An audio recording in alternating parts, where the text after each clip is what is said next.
So we will now do labs 5 and 6, and then break for lunch.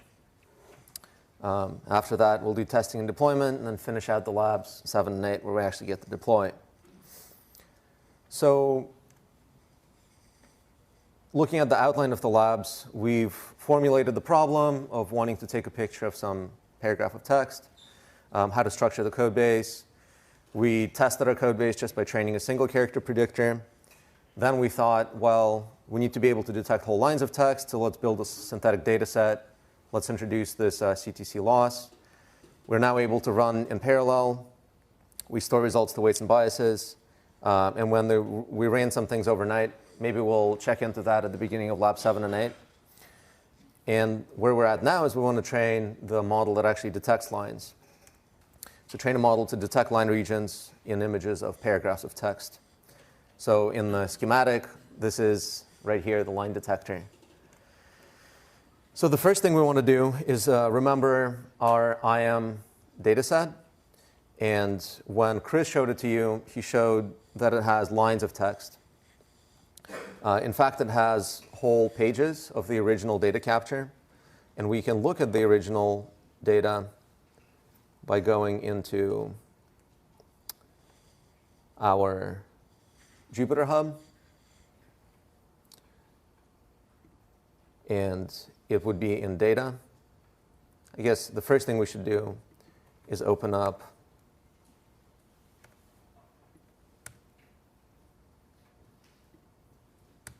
there we go, is open up Lab 5 README, which will have instructions in case you go through it on your own or you get lost today. So just to look at the data, remember the data is one level up from the labs. So it's over here, and it's separated into raw, interim, and processed.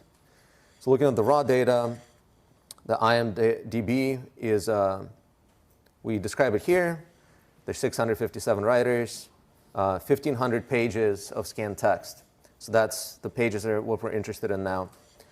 And we made some notes about how it was pre-processed. The actual raw data is right here. So in the forms folder, we have all of our actual raw scans that the IM people gathered. And this is what we need to essentially separate into lines. So what is the source of data for the lines? Well, that is actually in these XML files, where basically the handwritten part has these line objects that say the coordinates of the beginning and the end of the line. So having learned that, we just want to write a little Python class in our datasets directory that is able to read that data and correctly format it as individual lines.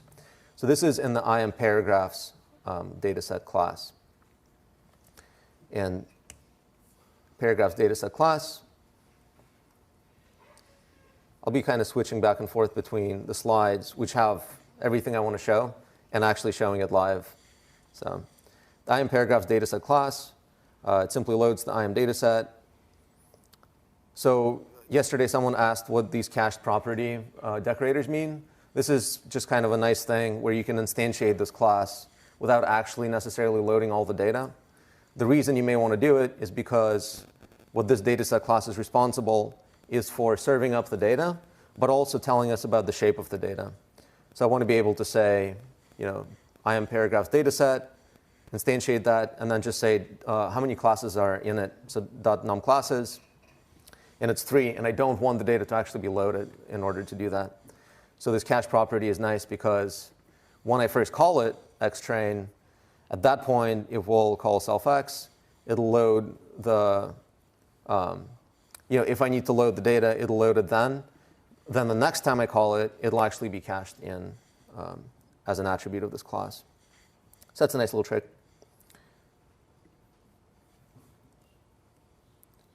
So actually looking at the paragraph data can be done by going into the Lab 5 notebooks, Notebook 4, look at IM paragraphs.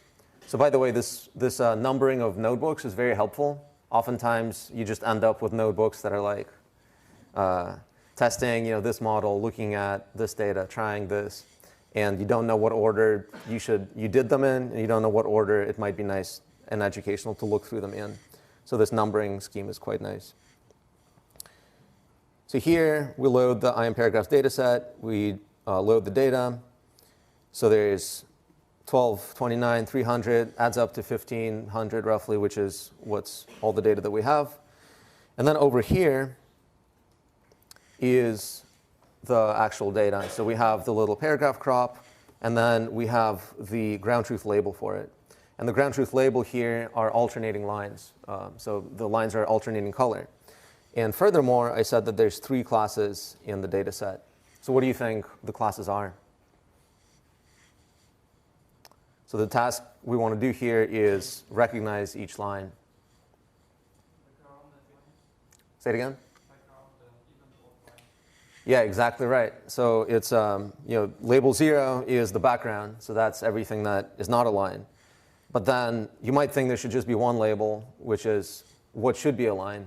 But the problem with that is, if you look through the data, there's a number of lines that actually overlap in the ground truth data. So, for example, this line and this line actually overlap, and there's no distinguishing. If we just had one label, which was this is a line, then we would think this whole thing is a giant line. So we have to be able to differentiate between them. So I focus on that as an example of this is something that's in your control. How do you actually decide on the labeling of your data, even if the raw data is not in your control? So it came to us just as line coordinates, but we decided how to actually label it. And the approach we're going to try to take is basically a segmentation. We basically want to recreate this image from this image. So the input to our network is going to be this image, and the output is going to be this image. And that will let us just put a bounding box around every connected component of a different color, and then that's how we're going to get the lines. So even here, we'll have a bounding box around this one, and a bounding box around this white line separately because they're different colors. So that's our plan. And to execute on the plan, one more thing that I want to cover actually is debug data. So sometimes it's useful, it's nice to have this notebook, but sometimes it's also useful to actually output files for debugging purposes. So we do that over here in interim. So that's data, you got raw, you got processed, but then you also have interim data. And for the paragraphs, I output debug crops. I did this in the construction of the data set. And these files, basically, I just put a bounding box around each line. And the reason I want to do it is because do they actually overlap is like the first question I had when I loaded this data. And this was helpful for me to see that indeed sometimes they actually do overlap. So the distinction between, by the way, like interim, processed, and raw is that anything in interim and processed I can delete. I can just delete these folders and then rerun my code, and it'll regenerate everything from scratch. But sometimes it's nice to have some cache data as kind of like a stopping point in between things, and then goes into interim. If I delete the raw data, then I actually lose data. That's kind of the difference.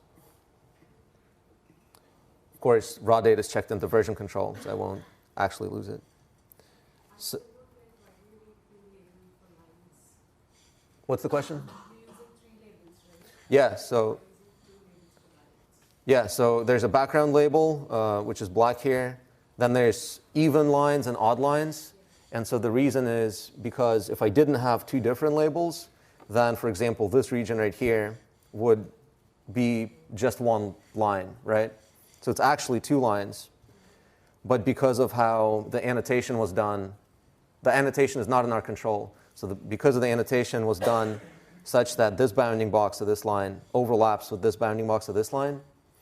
So if I'm trying to go from this input to this output, then but I actually want each line to be a unique thing. I need to be able to tell that these 2 things, even though they're touching, are different things. So. Isn't there an annotation for each line, like a bounding box for each line? Yeah, so we could have decided to model this problem as we get this image and we output some list of bounding boxes. But we decided we get this image and we output a segmentation mask just like this. So that was a modeling decision that I made at the beginning of the project. And because of that decision, I had to have two labels. Another decision I could have made is this is the input, but the output is going to be a list of bounding boxes.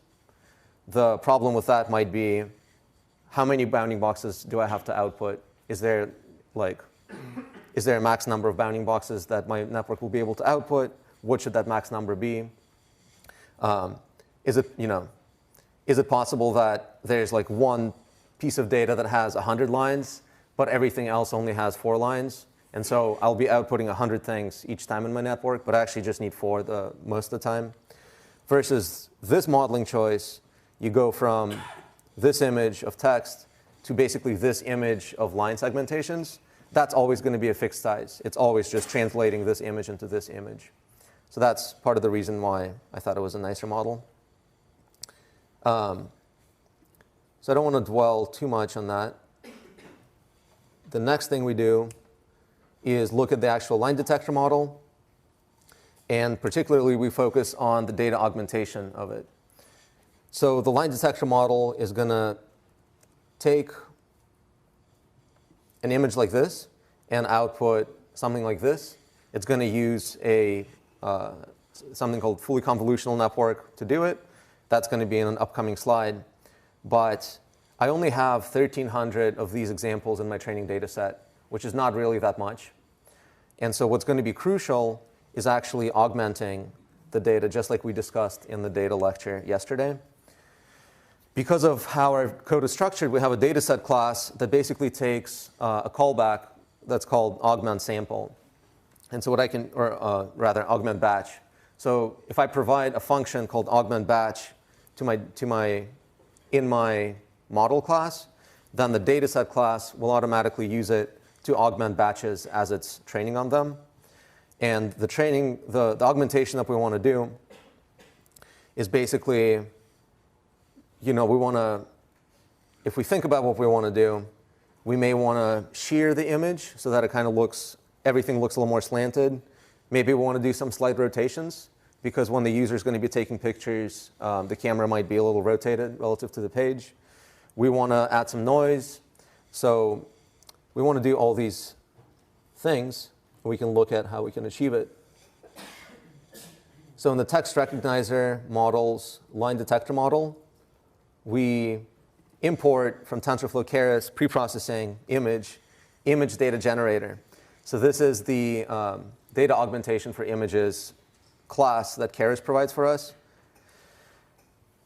And what it does is we say data augmenter, that's that image data augmenter, get random transform, and then just apply transform.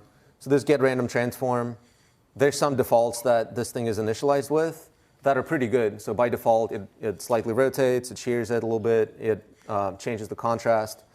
And we can furthermore set our own parameters for augmentation just to kind of dial it into what we actually want. So to make it a little more concrete, we can actually look at what augmentations this set of parameters produces. So that is going to be in notebooks. And at the bottom here, the training data augmentations, I just randomly plot 5 random augmentations. So you can see it was slightly rotated here. And close this. I actually flip things horizontally because that still looks basically like handwritten lines. I maybe stretch things out, I rotate them, and I change some contrast information. So like I was saying yesterday, this is really crucial for training image-based models. And because of the choices we made in setting up the code base, and the fact that TensorFlow provides this augmentation library, this is literally all the code that's needed to implement this augmentation. So we looked at the augmented data. I want to cover really briefly the fully convolutional network. So basically, we have an image coming in, and what we want to output is a segmentation mask. For us, it's going to be just the like even line, odd line. And the way we can do it is do a standard convolutional net architecture where we max pool or just have a stride that reduces the size of the images effectively, and in the same time expand the dimension, the depth of the channels, until we're kind of bottlenecked by just a single vector of a pretty high dimension. So here I think it's 4096. That vector represents the whole image. And then from that vector, we can kind of go in reverse and do pixel-wise prediction. So the code to do that is, we know where to look for network code. It's going to be in networks. This one's called FCN, fully convolutional net. So it's instantiates a fully convolutional residual network, so we use residual convolutional blocks instead of just straight convolutional blocks. And basically what we do is we have kernel sizes and dilation rates, and we just create a number of these convolutional blocks. Each one is kind of reducing the size of the output image. And then the final output is going to be just convolving over the result of that and outputting the segmentation mask. So one thing I call out in the slides is the receptive field calculation. So in convolutional networks, you have this notion of a receptive field, which is at some layer in your network, when you look at a given cell, what is the actual pixel area in the original input that it matches to? And so that's called receptive field. And as you stack up layers, you can calculate what the receptive field is at the end of your layers. So you can do the math by hand, but you shouldn't. You should just use a tool. So here's a good one from Fomoro. If you search for receptive field calculator, this is one. There's probably others. And the insight to have here is basically, since we have to label even and odd lines, that actually means that when I'm predicting at this pixel, let's say 50-50 right here, I actually need the context of the whole image in order to know whether I'm on an even line or an odd line. And so for us, it's very important to have the convolutional network that dilates very quickly so that by the time we make a prediction in the final layer, we've actually seen the whole image. So when we launched training, I took the liberty of doing that a few minutes ago. I installed dependencies. I said tasks.train, train LineDetector, .sh, had that nice deprecation warnings. But then it said, all right, running experiment. Let me actually refresh terminal here. Oh, dang. In refreshing the terminal, it cleared the buffer. But if you run it yourself, you'll see that it first downloads the dataset, because all the code in the labs is set up such that if something doesn't exist, then it looks for where to download it and downloads it and then kind of proceeds from there. So I think that's a very good thing to have, is always be able to run from like the smallest possible description of your data all the way to the end, downloading things or computing things along the way that you don't have. And if you do have them, you kind of treat that as a cache and you can use that. So when we train the final model, it takes, I believe, a few hours. And what we end up with is a model that's actually quite good. So let's zoom in on it. So this is the original input. This was the ground truth. And then this is the output of our model that we trained. And so you can see that, yeah, it's quite good. At the edges, it gets a little noisy, but that's no problem, because what we're going to do is actually segment out the connected components here. So basically, you can imagine like around any stretch of gray pixels, we will draw a maximally or a minimally enclosing bounding box. Around every stretch of white pixels, we'll do the same. And we'll get our lines that way. So that is basically it for Lab 5. There's a lot in here, but it's a little too much to go through kind of synchronously. But please dig into it. The image data augmentation is important. And the modeling choice that we made is not the only choice you could make. So if you want to re-implement this thing, you could actually make a network that outputs a list of bounding boxes. A bounding box being a set of 4 numbers, like x coordinate, y coordinate for the top left corner, x coordinate, y coordinate for the bottom right corner. So that would be a perfectly plausible model. And we also suggest in the README a couple of things to try. So you can actually add even more data augmentations. So for example, you can add like salt and pepper noise. You can do pretty crazy stuff. And then the other thing I suggest is trying the UNet architecture instead of this fully convolutional net architecture. Questions? How do you deal with overlapped lines and lines that are not straight? So the reason lines overlap is partially because lines are not straight in this data set. So if you have 2 angled lines, but you draw a rectangle that kind of is the minimally enclosing rectangle for that line, you will have rectangles that overlap. And the No, I meant the lines that have words that might be overlapping, but you cannot differentiate between. Oh, okay. So like in the This is pretty clean, but let's say you have someone that is writing not in a straight way, and then maybe they have words that are going into the other line. yeah. And also maybe in a zigzag or something like that, just not regular straight line. Yeah, so the answer is it's difficult, and the model that we coded up is not able to deal with that. The model that we could code up that would be able to deal with it would probably use attention to be able to kind of zero in on the parts of the line, the part of the input that is actually the line that it cares about currently, and so kind of go in a zigzag. But for us, it would be a little hard because the way we model the ground truth is with rectangles instead of with something like a polygon segmentation. And then if words overlap, then that's probably OK, because if we have a segmentation of a line, but there's some extra kind of characters in there from other lines, then our model should be able to learn that that's just noise, assuming we see enough of that happening in our data.